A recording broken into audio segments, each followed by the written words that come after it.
Boa noite, irmãos. A graça e a paz do Senhor a todos. Vamos abrir a palavra de Deus no Evangelho segundo João, capítulo 3, versículo 16.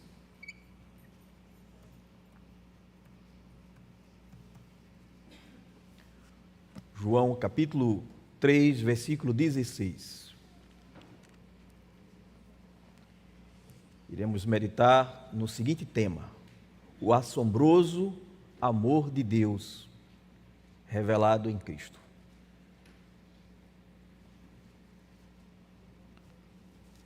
Esse versículo é tão conhecido que poderíamos citar sem abrir as Escrituras, né?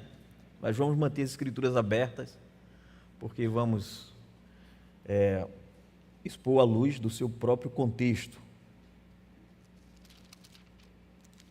João 3,16 diz assim: porque Deus amou o mundo de tal maneira que deu seu Filho unigênito para todo aquele que nele crer não pereça, mas tenha a vida eterna. Oremos. Senhor Deus amado e maravilhoso, Tu, ó Senhor, que és um Deus de plena bondade, um Deus de amor imensurável. Estamos diante, ó Senhor, da Tua palavra e diante de um tema tão maravilhoso, um tema tão grandioso, ó Deus, de modo que suplicamos, ó Senhor, que Tu, na Tua graça e na Tua infinita misericórdia, mais uma vez venha ao nosso auxílio nesta hora. E aplica, ó Deus, a Tua palavra ao coração da Tua igreja. Edifica o Teu povo, Senhor. Chama pecadores ao arrependimento. Glorifica o Teu nome, ó Senhor, em nome do Senhor Jesus Cristo. Amém. O ensinamento mais surpreendente e mais misterioso e mais assombroso de toda a Escritura é: Deus nos ama. Sim, meus irmãos, isso é assombroso. Deus nos ama. No entanto, para muitos, essa afirmação parece óbvia e natural, sobretudo porque vivemos em uma cultura onde se fala de amor e quando a Bíblia declara Deus é amor, as pessoas muitas vezes não conseguem compreender a grandeza dessa declaração, e mais ainda quando a Bíblia diz que Deus amou. Deus amou. As pessoas conhecem bem a palavra, mas não conhecem o conceito e a implicação desta declaração que está registrada nas Escrituras Sagradas. E certamente muitos perguntam: o que é que pode haver de tão extraordinário no fato de que Deus nos ame? Será que não deveríamos ver isso com uma certa naturalidade? Por que deveríamos ficar perplexos ou até mesmo constrangidos com esta realidade? Bom, irmãos, eu penso que todas as vezes que pensarmos nisso, sim, devemos ficar perplexos. Devemos, de fato, ficar assombrados diante do amor de Deus, que é revelado de forma tão sublime, sobretudo nesta passagem conhecidíssima de João 3,16. Como eu dizia há pouco, este, sem dúvida, é um dos versículos mais conhecidos e mais memorizados, mais citados e mais amados em toda a Escritura. E, meus irmãos, ele muitas vezes parece fácil, mas ele não é tão fácil de compreender. Eu não consigo pensar em outro texto que, em tão poucas palavras, apenas 29 em nossa língua portuguesa, 25 no grego original, consiga resumir de modo tão belo, tão claro, tão profundo o coração do Evangelho? Aqui, em uma frase singela, nós temos condensada toda a mensagem que percorre a Bíblia, desde Gênesis a Apocalipse. A revelação do amor de Deus manifesto de forma suprema em seu Filho.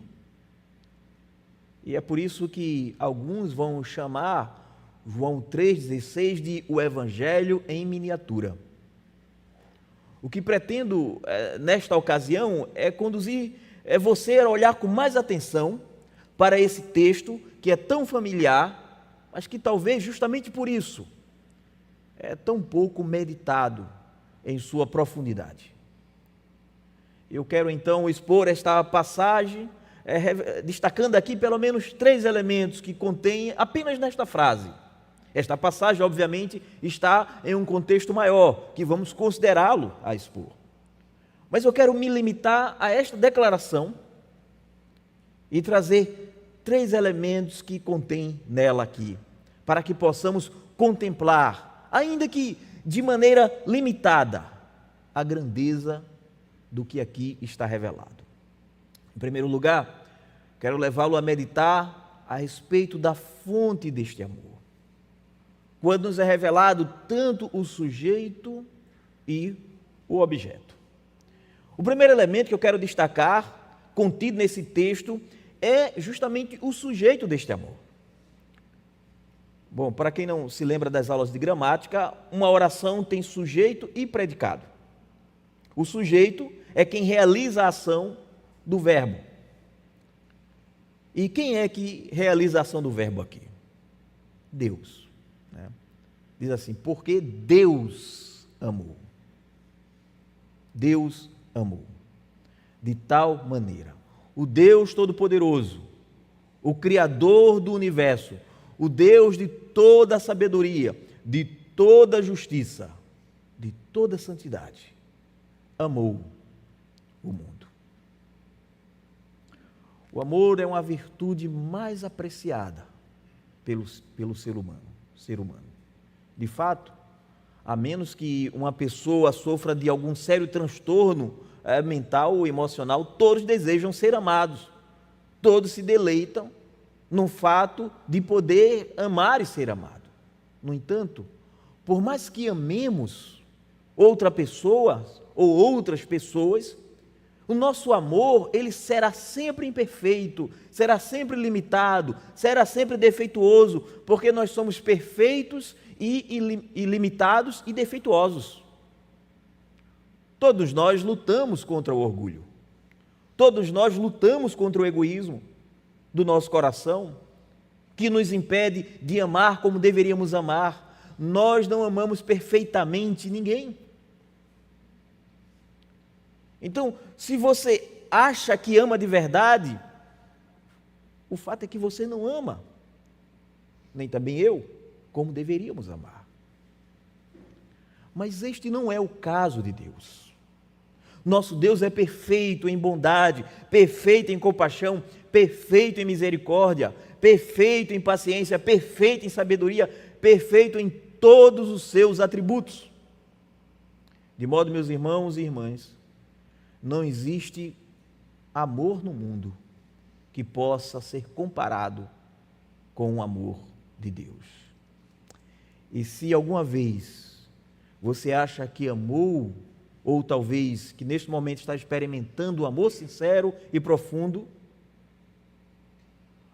meu irmão e minha irmã, multiplique isso muito mais.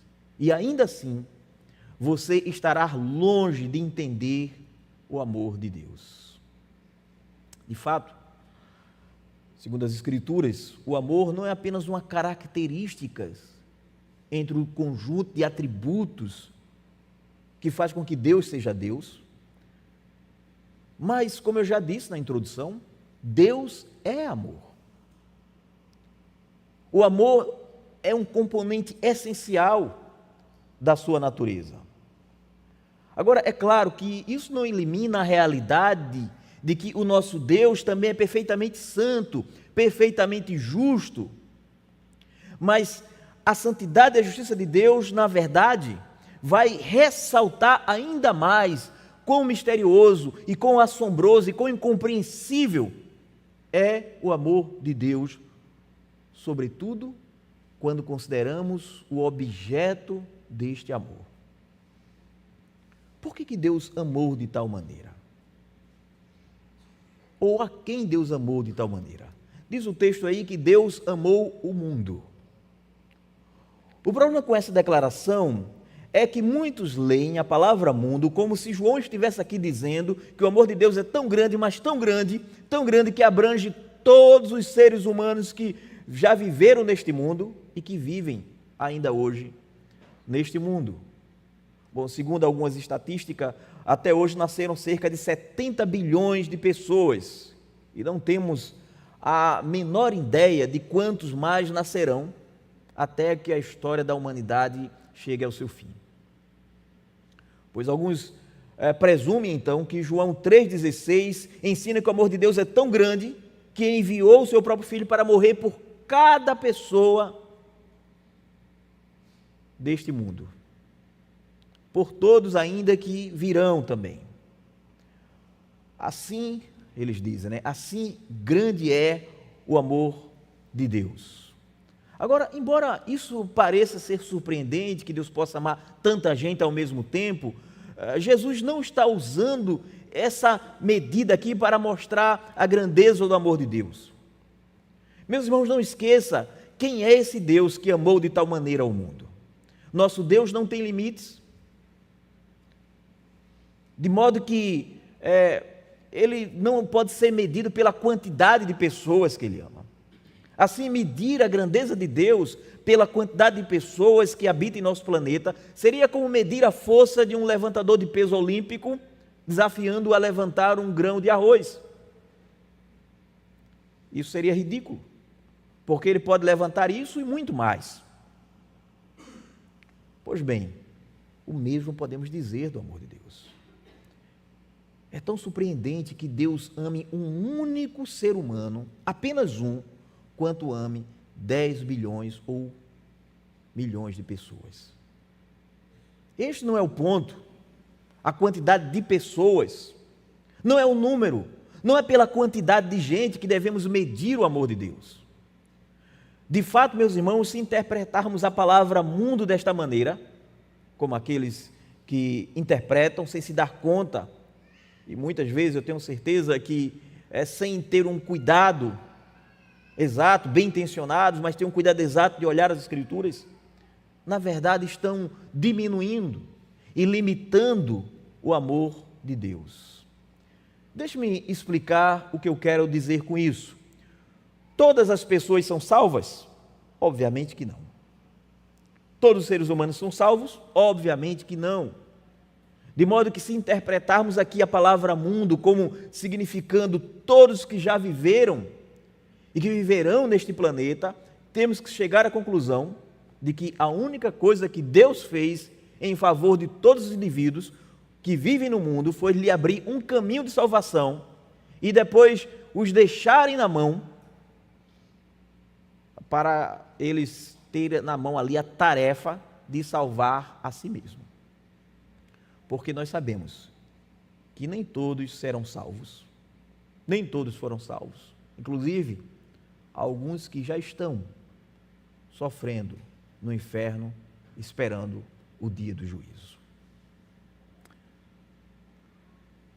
É como se dissesse, para poder explicar melhor, Deus amou de tal maneira todos, cada um dos seres humanos que já viveram, já viveram neste mundo e viverão neste mundo, que Deus deu seu Filho unigênito para tornar possível que qualquer um deles possa ser salvo, mas sem a garantia de salvar ninguém. Mas definitivamente não é isso que o texto significa. Porque, vendo por esse ângulo, o amor de Deus não seria suficientemente grande para assegurar a salvação de nenhum ser humano em particular. Meus irmãos, é impossível interpretarmos o texto desta maneira. Note que essa declaração, ela está em um contexto de uma conversa que o Senhor Jesus Cristo teve com Nicodemos. E é por isso que o versículo começa com um porquê. Por quê? Esse porquê conecta com aquilo que o Senhor Jesus Cristo dizia, que o Senhor Jesus Cristo vinha dizendo antes. E uma das coisas que Jesus Cristo diz a Nicodemos, no versículo 8, veja aí na sua Bíblia, falando sobre o novo nascimento, sem a qual ninguém pode ser salvo, é que o Espírito Santo opera este novo nascimento de forma soberana naqueles que ele, o Espírito Santo, quer. O que João diz aí no versículo 8? Que o vento sopra onde quer, que ouve a sua voz, o seu som, mas não sabe de onde vem nem para onde vai. Assim, diz Jesus, é todo aquele que é nascido do Espírito. O assunto era sobre salvação. Nicodemos pergunta o que ele deve fazer. Jesus Cristo diz: olha, você tem que nascer de novo, ou seja, você tem que fazer algo impossível. E Nicodemos entendeu e disse assim: mas como é que pode isso? Não tem como. E Jesus Cristo diz assim: o Espírito, na verdade, o nascimento, ele é fruto do Espírito Santo. O novo nascimento é fruto do Espírito Santo. Nosso Deus soberano, ao produzir o novo nascimento, Ele produz naqueles que Ele quer, porque Ele é soberano. O Espírito Santo faz isso soberanamente. E assim, meus irmãos, se a decisão final de aceitar Jesus estivesse em nossas mãos, ninguém seria salvo. Ninguém. Primeiro, porque ninguém pode se fazer nascer a si mesmo. Porque você não é responsável pelo seu nascimento físico. Não foi você que decidiu nascer. Isso ninguém decide. Você nem sabia que estava sendo gerado. Você também nem percebeu quando nasceu, embora estivesse lá. Pois bem, o mesmo acontece com o novo nascimento. É Deus que nos dá a luz novamente. O novo nascimento é uma obra de Deus, uma obra soberana do Espírito Santo. Assim, se Deus tivesse deixado em nossas mãos a tarefa de nos salvarmos, ninguém seria salvo. Porque ninguém pode entrar no reino dos céus sem nascer de novo. Ninguém pode nascer de novo de si mesmo. Mas, por outro lado, nenhum de nós está inclinado a crer em Cristo, de forma alguma. O que diz João no capítulo 1, versículo 12 e 13, o que diz lá no Evangelho? Mas todos quanto receberam, deu-lhes o poder de serem feitos filhos de Deus, a saber, os que creem no seu nome. Todos os que creem no seu nome são filhos de Deus. Mas agora, veja o que ele diz na sequência: os quais não nasceram do sangue, nem da vontade da carne, nem da vontade do homem, mas de Deus. Deus os gerou. De fato, veja que João continua dizendo no versículo 18 do capítulo 3, que quem nele crê não é condenado, mas quem não crê já está condenado, porque não creu no nome do unigênito do Filho de Deus. E o julgamento é este, diz aí no versículo 18 do capítulo 3 que estamos considerando. E o julgamento é este agora do versículo 19: a luz veio ao mundo, e os homens amaram mais as trevas do que a luz, porque suas obras eram más. Pois todo aquele que pratica o mal aborrece a luz e não chega para a luz, a fim de serem erguidas as suas obras. Agora, deixe-me fazer uma pergunta. Irmãos, quantos seres humanos desse planeta praticam mal? 90%? 99%? 100%? João diz aqui: todos aqueles que fazem mal odeiam a luz. Todos os seres humanos nascem odiando a luz, abominando a luz, não querendo se aproximar da luz. Este é o motivo pelo qual aborrecem o Evangelho. Este é o motivo pelo qual aborrecem a lei de Deus, porque a luz mostra os seus pecados. Não há quem faça o bem, não há um sequer, diz as Escrituras. Então, todos os seres humanos são maus. Agora, o que significa então dizer que Deus amou o mundo?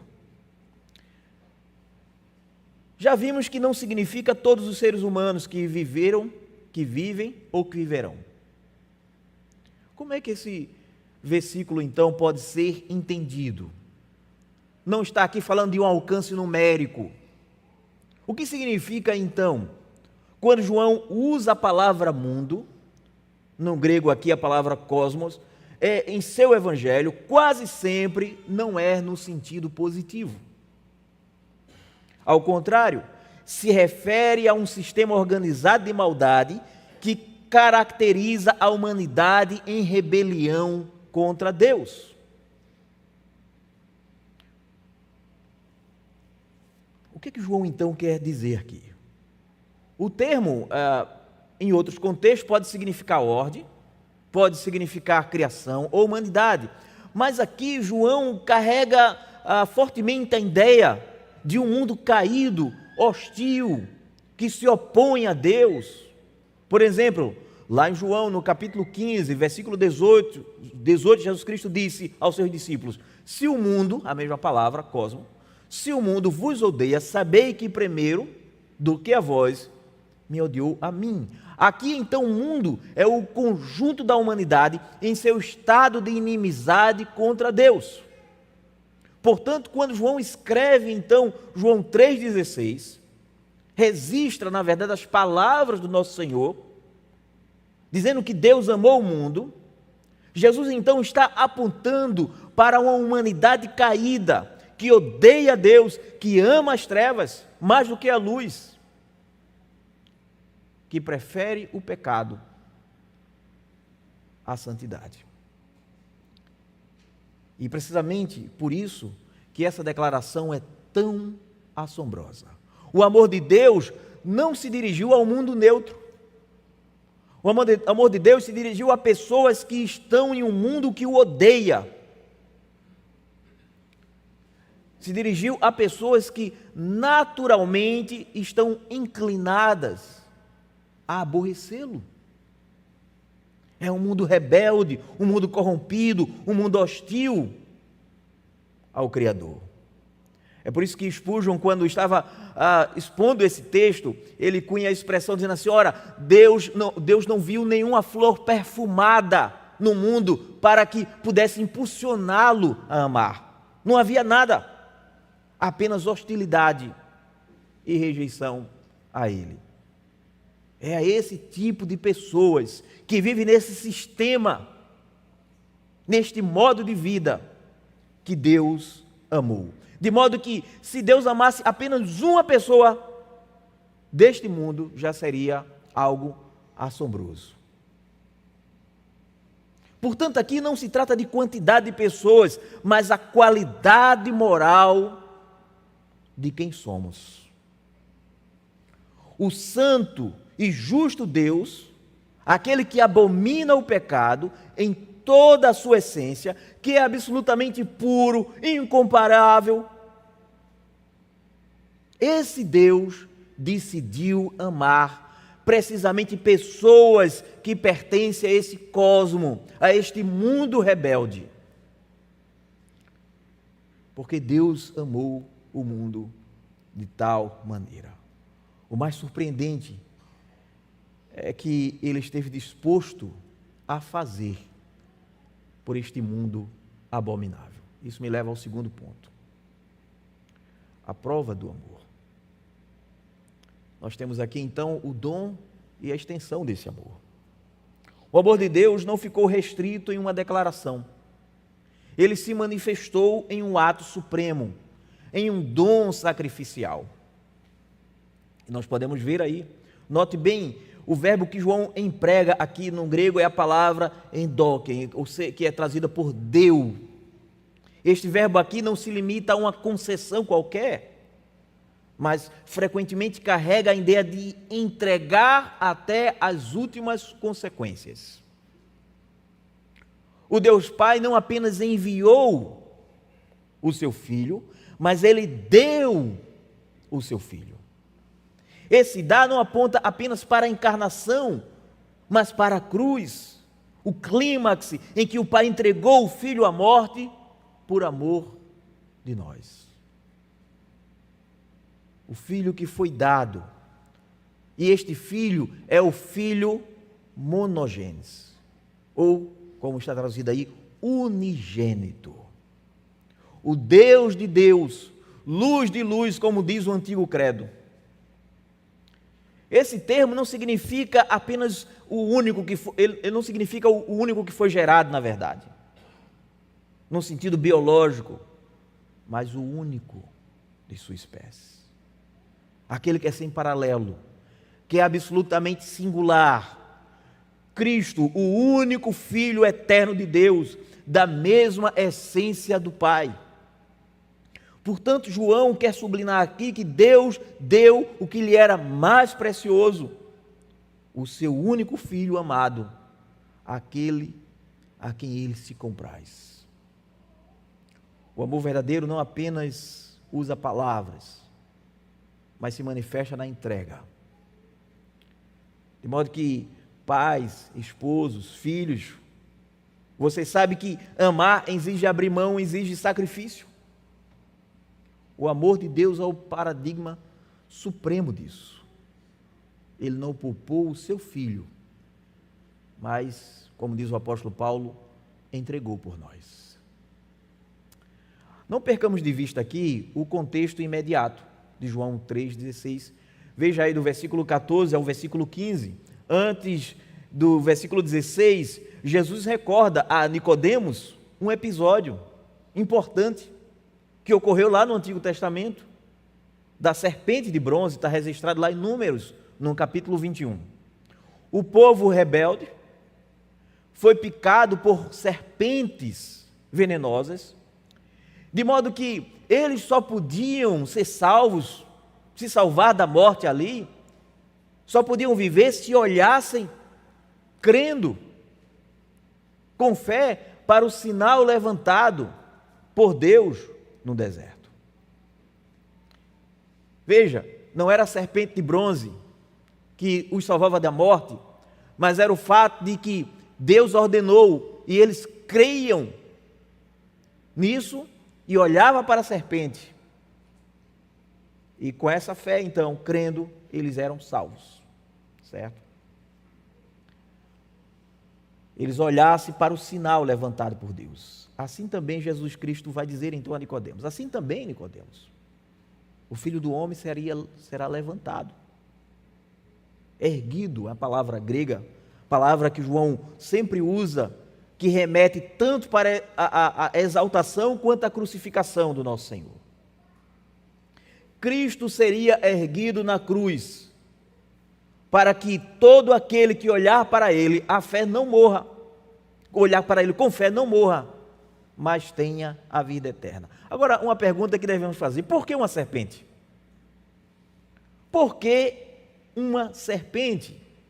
Porque para Israel, a serpente sempre iria remete então à maldição. É um símbolo de maldição. Desde o Éden, não seria mais apropriado um cordeiro de bronze? Mas foi uma serpente. E tinha que ser uma serpente. O que diz o apóstolo Paulo lá em 2 Coríntios, no capítulo 5, versículo 21?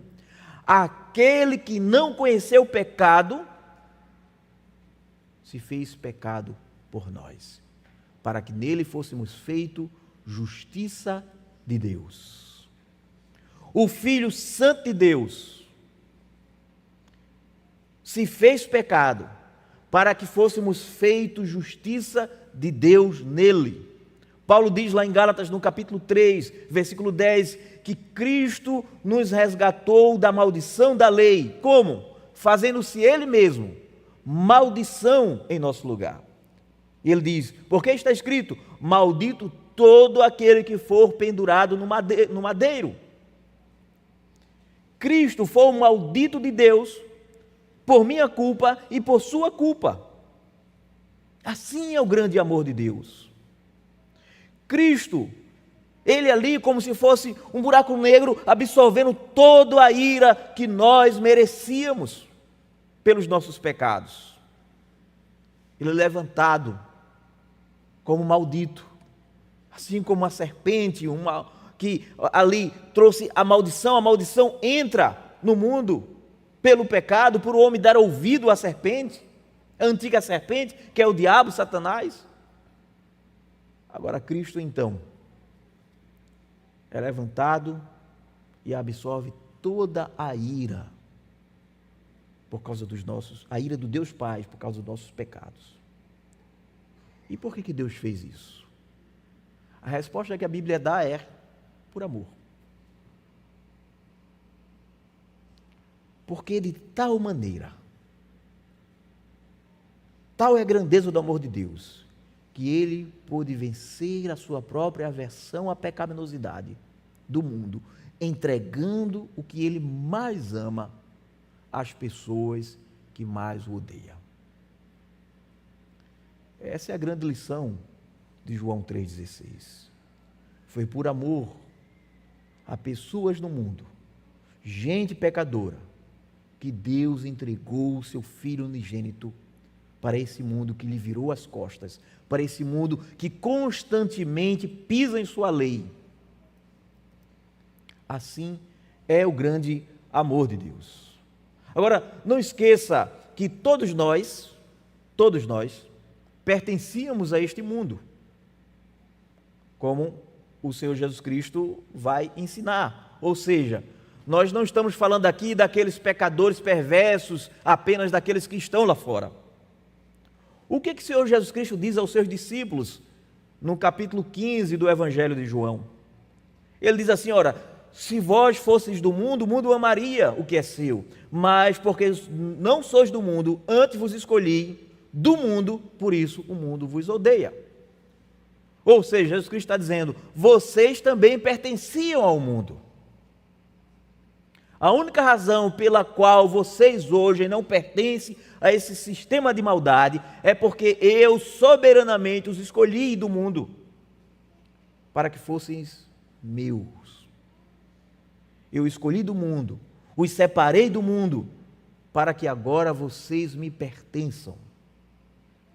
De modo, meu irmão e minha irmã, a única razão pela qual nós não pertencemos ao mundo, a única razão pela qual nós não somos escravos ainda, é porque o Senhor nos amou quando nós ainda não o amávamos. Em 1 João, no capítulo 4, versículo 19, diz assim, nós o amamos porque Ele nos amou primeiro. O amor de Deus nos conquistou. O amor de Deus venceu a nossa rebelião, a nossa hostilidade, para nos trazer a Cristo e nos tornar partícipes do seu amor. Deus enviou o seu Filho, que se fez homem, que morreu na cruz do Calvário para perdoar os nossos pecados. E não contente com isso, depois nos enviou o seu Espírito Santo para transformar o meu e o seu coração de pedra em um coração de carne e assim nos atrair com cordas de amor até a cruz do Calvário. Assim é o grande amor de Deus. Agora começamos a entender um pouco o que está escrito aqui quando diz assim, Deus amou o mundo de tal maneira. E para quê? Para todo aquele que nele crê. Está a extensão, para todo aquele que nele crê. Sem se importar com a condição social, com a condição econômica, educacional, sua raça, a cor da sua pele, idade. Para todos aqueles que nele crê, tenha o mesmo tipo de vida, uma vida em abundância. Todo aquele que vem a Cristo, o amor de Deus vence todas as barreiras. O amor de Deus vence todos os preconceitos. O amor de Deus não discrimina. Qualquer um que vem a Cristo será recebido. Não importa o que você tenha feito, não importa o que você tenha pensado, não importa o que você tenha dito contra Deus, não importa quão pecador você tenha sido, Cristo é muito melhor Salvador do que você é pecador. Todos aqueles que vêm a Ele, jamais será lançado fora. Todo aquele. Ele não coloca nenhum tipo de condição. Todo aquele que nele crê. É um chamado universal, mas é ao mesmo tempo exclusivo. Ninguém poderá desfrutar do amor redentor de Deus a menos que creia, e creia no seu Filho. Não existe nenhuma outra condição, mas sem essa condição, ninguém pode ser salvo. É só uma condição: crer no Filho de Deus. Agora note bem que não é meramente ter fé, porque muita gente pensa que é simplesmente ter fé.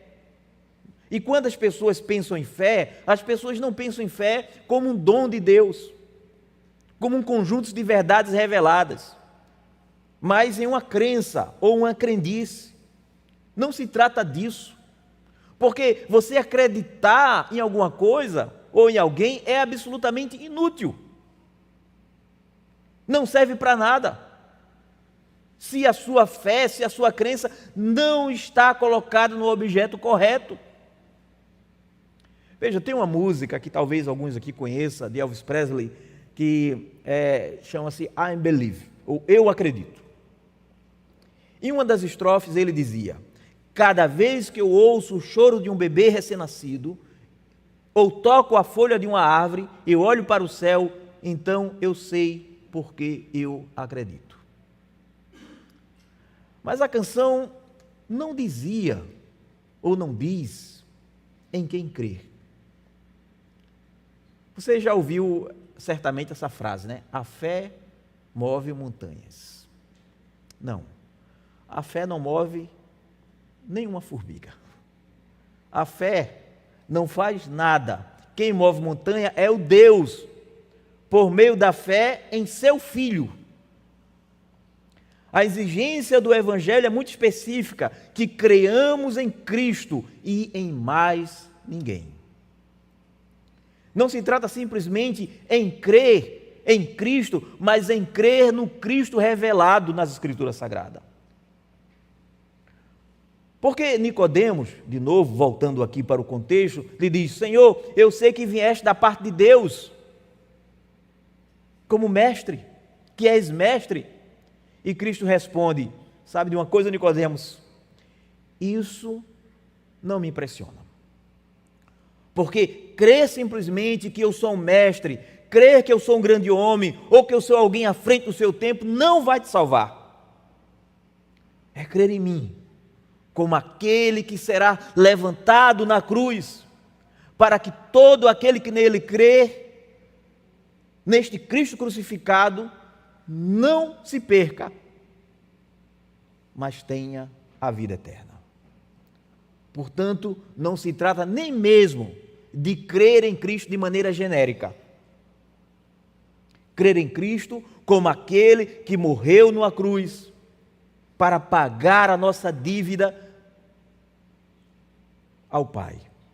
Aquele que obedeceu perfeitamente a lei de Deus e recebeu sobre si as nossas dores, recebeu a ira de Deus sobre si, para nos reconciliar com Deus. É crer nisso. Esse é o chamado do Evangelho. Mas em terceiro lugar, e último, nós temos aqui o resultado deste amor. O resultado deste amor. Então, vamos recapitular aqui, né? Em primeiro lugar, nós vimos então aqui a fonte do amor, o sujeito e o objeto deste amor.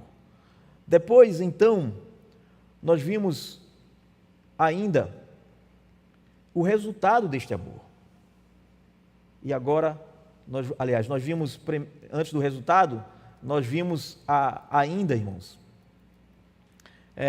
o alvo deste amor,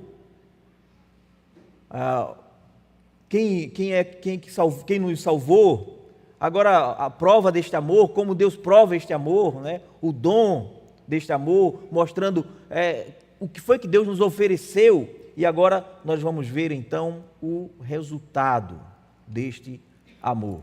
Está aí ainda no versículo 16, que diz assim: porque Deus amou o mundo de tal maneira que deu seu Filho unigênito para todo aquele que nele crê, não pereça, mas tenha a vida eterna. Este é o resultado. Não pereça, mas tenha a vida eterna.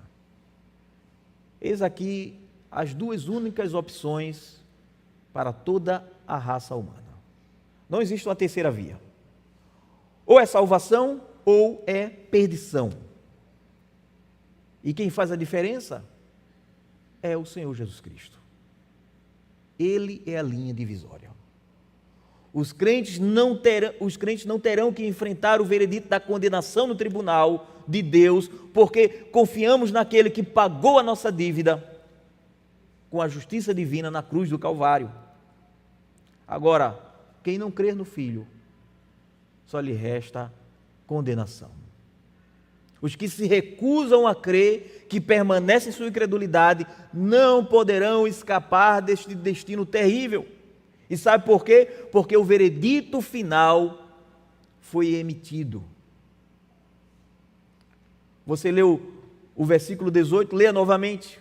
Quem crê nele não é condenado, mas quem não crê já está condenado.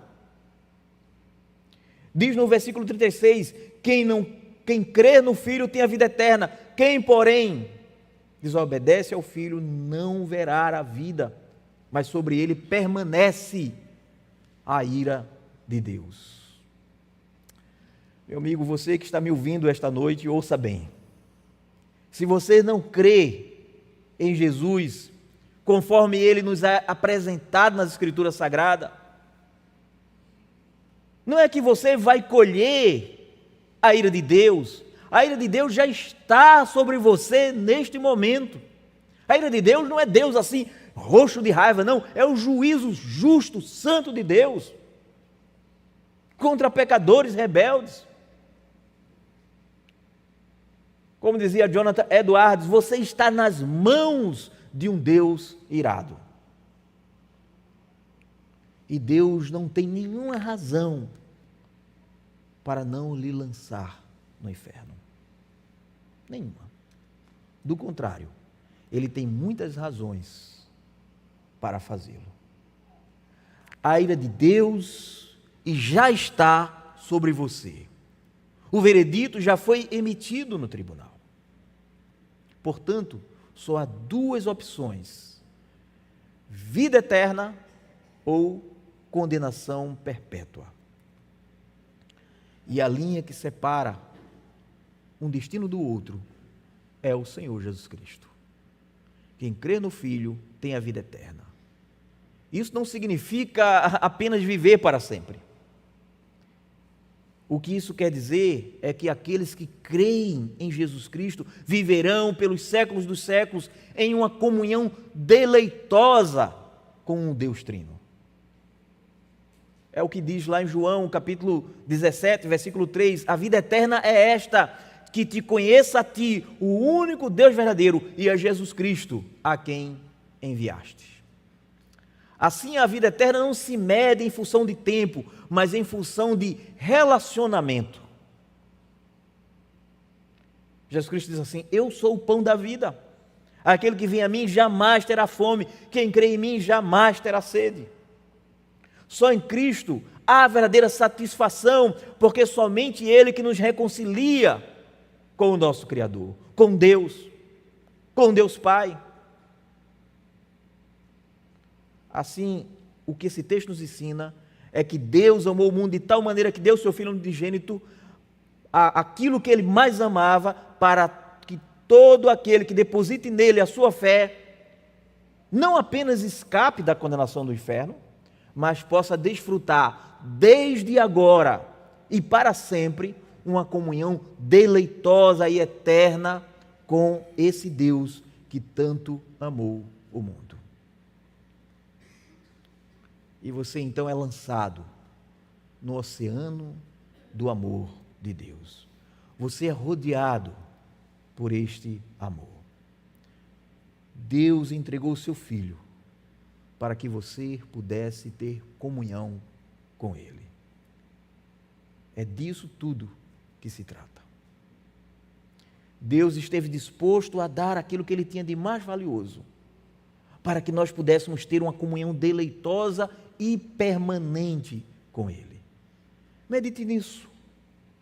Sobretudo quando você participa da ceia do Senhor, que aponta para o preço que Deus esteve disposto a pagar para que essa comunhão fosse possível. Medite nisso nas suas orações matinais, da sua devoção.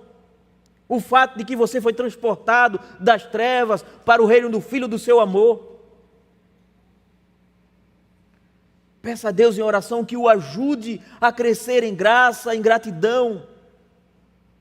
Porque quando nós meditamos nisso, nós passamos a servir ao Senhor com o coração cheio de gratidão, de modo que a obediência não se torna um peso, mas um ato de gratidão, de alegria, por aquilo que já foi feito por nós, por aquilo que nós jamais poderíamos fazer, por ser amado por um Deus tão maravilhoso. Peça, meus irmãos, que você cresça em intimidade com este Cordeiro bendito que foi imolado, que impediu que você se perdesse, e lhe trouxe para viver agora, para a glória dele, e não para si mesmo. Peça, meus irmãos, a Ele que Ele conceda a você uma intimidade maior, uma dependência maior dEle, por meio da oração, por meio da sua palavra. Peça que o ajude a você se manter alerta, vigilante contra os ídolos do coração, que pode obscurecer os seus olhos e não enxergar o brilho do amor de Deus em Cristo Jesus. Peça que o ajude a lembrar, sobretudo em tempos de dor, sobretudo em tempos de aflição, porque é nesses períodos que nós podemos correr o risco de achar assim: Deus não me ama. Traga à memória este fato, que a cruz